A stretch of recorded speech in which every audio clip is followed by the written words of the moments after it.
بدبختی کی علامت کیا ہے؟ حضرت خواجہ معین الدین چشتی آپ فرماتے ہیں کہ بندہ گناہ کرنے کے باوجود اپنے آپ کو اللہ کا مقبول بندہ سمجھے، جو صرف و صرف زکات و زکات دینے والے یا صدقہ فطر دینے والے روڈ پر کھڑے ہوئے کسی کو 10-20 دے دیے اور اپنے آپ کو خوش ہو، کسی بیوہ کی شادی کرا دی، ساری زندگی سمجھ لیا کہ اب ہمارے لیے جنت ہی جنت ہے، تو ایسے لوگ ہوں گے جو نماز پڑھنے والے ہوں گے، 5 وقت کی نماز پڑھتے ہوں گے، قرآن کی تلاوت کرتے ہوں گے، ٹھیک ہے، سارے ہوں گے، لیکن گناہ عام گناہ ایسی چیز ہے جو آج ہمیں محسوس ہی نہیں ہو رہا۔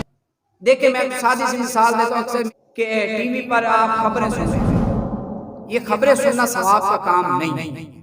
ٹھیک ہے، اب خبریں سننا جو خبریں میوزک کے ساتھ آ رہی ہیں، گانے کے ساتھ خبریں چل رہی ہیں، وہ خبریں آپ کو گناہگار کر رہی ہیں۔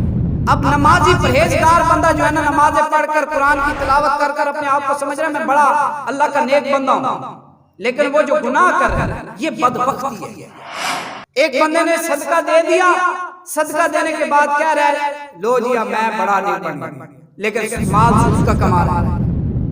تو گناہ کر کے اپنے آپ کو سمجھ رہا ہے کہ میں بڑا نیک بندہ بن گیا، لیکن گناہ گار ہے، یہ بدبخت بندہ ہے۔